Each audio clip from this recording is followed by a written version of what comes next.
Untuk teman-teman yang ingin mempromosikan bisnisnya atau mendukung YouTube ini, bisa menghubungi nomor gua yang ada di kolom deskripsi. Karena di Liga Champions musim ini, Salzburg berhasil membuat kejutan ya, menang 0-2 dari tuan rumah Benfica. Jadi dari sisi kualitas dan pengalaman, mereka punya potensi untuk membuat kejutan walaupun bermain di kandang lawan.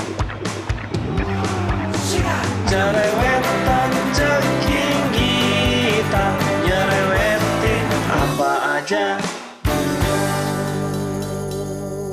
Teman-teman yang sedang kalian saksikan saat ini adalah Cerewetin Inter. Apa kabar teman-teman semua? Semoga dalam keadaan sehat.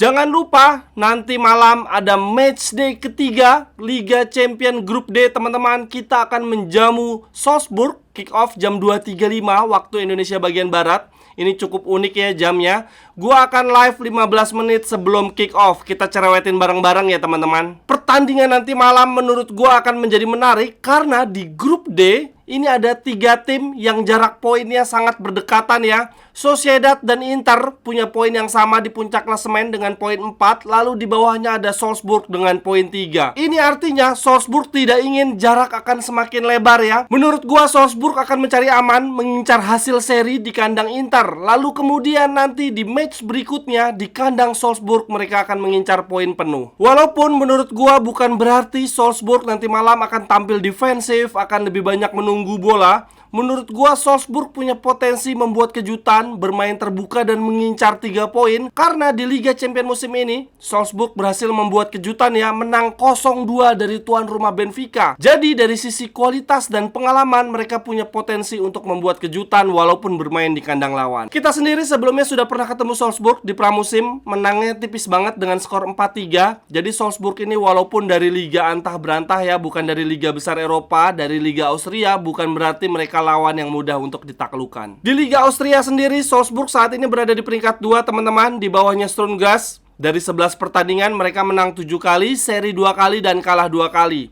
Total mereka mencetak 24 gol dan kebobolan 8. Cukup solid untuk lini pertahanan. Tetapi yang menarik teman-teman, ini di Liga Austria, Salzburg baru saja di partai terakhir dikalahkan oleh tim peringkat 3 LASK. Kalau dilihat dari kualitas skuadnya, penyerang mereka saat ini yang paling subur adalah Konate, sudah mencetak 5 gol. Ini penyerang asal Pantai Gading, usianya baru 19 tahun teman-teman.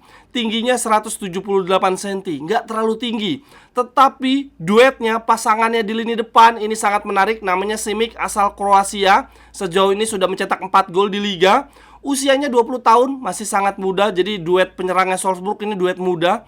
Tingginya 190 cm. Jadi duet lini depan Salzburg ini sangat berbahaya ya. Dua penyerang muda, energinya lagi tinggi-tingginya. Yang satu badannya kecil lincah, yang satu tinggi besar ya, jago di duel-duel udara. Jadi saling melengkapi banget. Kemudian pemain lainnya yang berbahaya dari Salzburg adalah gelandang mereka asal Denmark, namanya Kjærgaard, sudah mencetak 3 assist. Sedangkan dari sisi tim favorit kita, Inter, prediksi line up menurut Sky Sport teman-teman. Di lini belakang, Bastoni kembali menjadi starter, akan menemani Acerbi dan Pavard. Lalu untuk lini tengah, di sisi wingback sebelah kanan, Dumfries kembali menjadi starter, menyingkirkan Darmian. Kemudian menurut Sky Sport, Augusto akan bermain sejak menit awal, Di Marco akan diistirahatkan. Sedangkan 3 gelandang utama kita tidak ada perubahan, Barella, Calhanoglu dan Mkhitaryan. Kemudian di lini depan akan ada duet Sanchez dan Lautaro Martinez. Ini menurut gue sangat menarik. Prediksi dari Sky Sport, tidak ada nama Fratesi di gelandang trio kita ya. Padahal menurut gue Barella sudah saatnya untuk diistirahatkan. Saatnya kita memberikan kesempatan lebih untuk Fratesi. Akan tetapi kalau Gazeta punya prediksi yang berbeda teman-teman dengan Sky Sport. Di lini pertahanan bahkan menurut mereka Acerbi akan disimpan, De Vrij akan menjadi center back tengah, lalu ditemani oleh Pavard dan Bastoni. Dan di lini gelandang sama seperti Sky Sport, di sebelah kanan Dumfries, sebelah kiri Augusto. Tetapi yang membedakan, Barella akan disimpan, lalu kemudian Fratesi akan bermain sejak menit awal. Untuk lini depan, Gazeta dan Sky Sport punya prediksi yang sama, yaitu duet Lautaro Martinez dan Alexis Sanchez. Jadi sepertinya di partai lawan Salzburg ini kita akan melihat aksi meliuk-liuk duet Lautaro Martinez dan Alexis Sanchez. Kalau dilihat dari prediksi line up dari 2 media besar tadi, menurut gua tantangan terbesar Inzaghi adalah bagaimana Inter bisa menang, bisa maksimal lawan Salzburg, tapi tetap bisa berbagi energi, berbagi fokus untuk pertandingan lawan Roma di akhir pekan nanti. Jadi rotasi dari Inzaghi akan sangat amat menentukan. Kalau gue pribadi teman-teman berharap di lini belakang biarin De Vrij aja yang mendapatkan kesempatan bermain. Jadi Acerbi bisa istirahat dan tenaganya bisa full 100% fokus untuk partai melawan Roma, menjaga Lukaku. Lalu kemudian untuk gelandang gue juga berharap Fratesi bisa bermain sejak menit awal. Lalu nanti di babak kedua Aslani dan Barella bisa masuk ya. Aslani menggantikan Calhanoglu, Barella kemudian bisa menggantikan Mkhitaryan. Lalu untuk lini depan ya sudahlah, kita nggak punya pilihan lain lagi. Satu-satunya pemain yang tersedia untuk backup penyerang kita cuman Alexis Sanchez. Jadi ya sudah, Alexis Sanchez dan Lautaro Martinez bisa bermain sejak menit awal. Kemudian teman-teman, untuk kabar dua pemain kita yang saat ini sedang cedera, Arnautovic dan Cuadrado, Sky Sport mengatakan bahwa Cuadrado dan Arnautovic dipastikan tidak akan ikut dalam pertandingan melawan Salzburg di tengah pekan ini. Sang penyerang asal Austria saat ini masih berlatih terpisah dan mungkin baru tersedia ketika Inter melawat ke kandang Salzburg di partai berikutnya. Lalu untuk Cuadrado, menurut Sky Sport kemungkinan besar bisa dimainkan di partai melawan Roma. Lalu hal menarik lainnya terkait partai lawan Salzburg, seperti biasa sebelum pertandingan ada konferensi pers. Inzaghi diberikan beberapa pertanyaan oleh jurnalis. Gue akan bacain statement-statement menarik. Yang pertama ada pertanyaan begini: kenapa di partai lawan Torino kemarin Sanchez tidak dimainkan? Apakah dia akan bermain di partai lawan Salzburg? Inzaghi menjawab begini: di hari Sabtu kemarin, saya lebih memilih memasukkan Claessens ketimbang Sanchez karena Claessens berlatih intens bersama kami selama international break dan dia berlatih dengan sangat baik. Saya tidak memainkan Sanchez karena dia baru saja tiba 15 jam sebelum kick off dengan perbedaan zona waktu mencapai 6 jam ketika dia membela tim nasional. Sebagai pelatih, saya harus mempertimbangkan hal ini. Akan tetapi, ini Inzaghi menambahkan ya teman-teman, Sanchez saat ini sudah siap untuk bermain. Saya adalah sosok yang paling menginginkan Sanchez kembali ke Inter.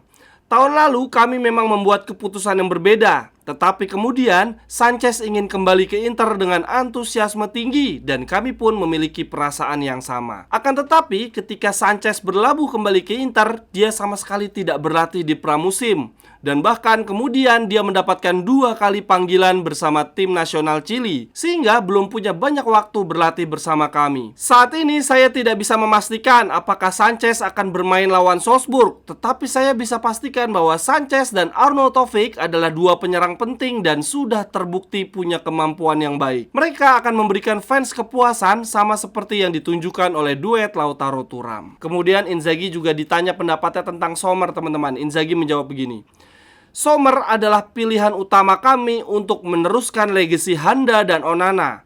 Ia sangat baik bermain dengan kakinya. Ia cepat beradaptasi dengan gaya kami. Dulu, Onana di bulan April-Mei berbeda dengan Onana di bulan September. Onana punya kualitas, tetapi Handa membantu Onana untuk berkembang.